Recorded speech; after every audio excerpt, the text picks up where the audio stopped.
Yeah. Good morning, teacher.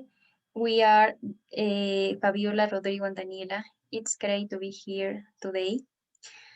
So, tell me, do you know that happy cities exist? I will tell you yes. Every year, uh, the indices of the happy cities in the world are published uh, on the ONU's page. Uh, this list is based on how citizens feel happy with their environment. Today, we are going to explain three cities were chosen as happiness.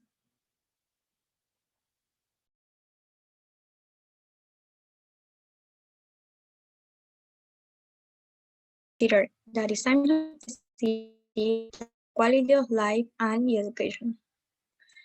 Let's start at the design of the city. Helsinki was selected World Capital of Design in 2012. Similarly, it has been considered the City of Design since 2014 by UNESCO. For this, the architecture of its buildings and squares also influence.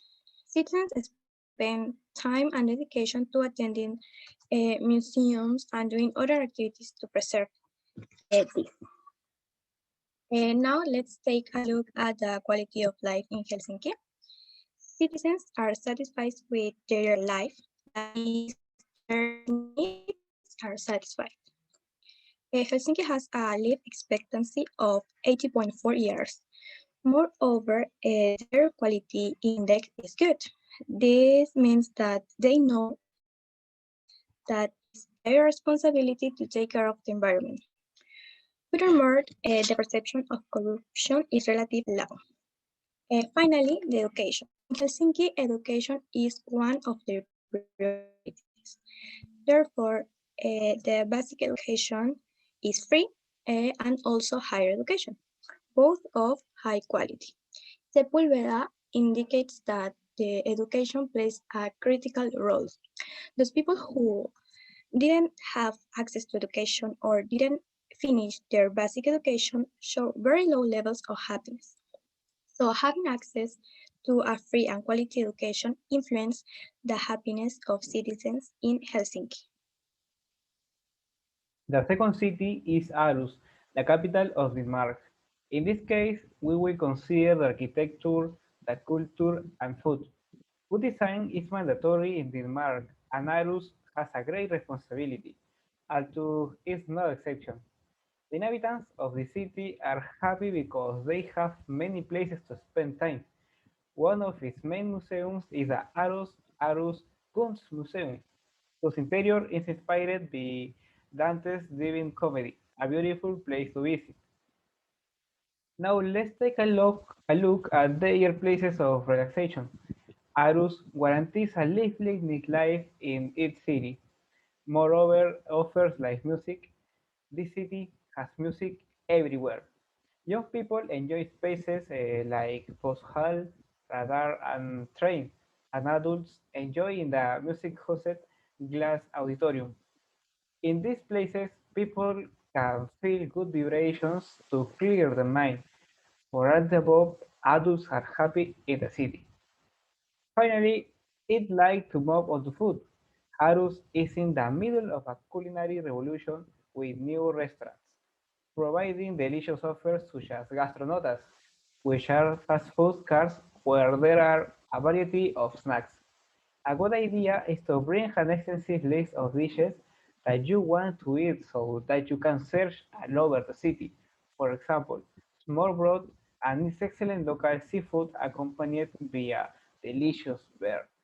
The inhabitants have nothing to envy other cities in their gastronomy because they have an extensive menu.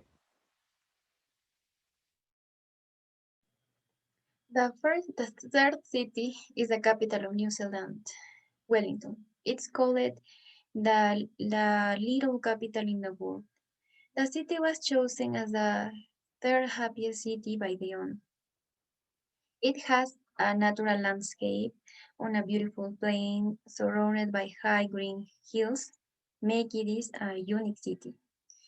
Just 1 hour from Wellington is Wairarapa, a rural area with a small town and wide greens, fields surrounded by incredible mountains. This city has a long tradition, taking care of the neighbors. They are friendly.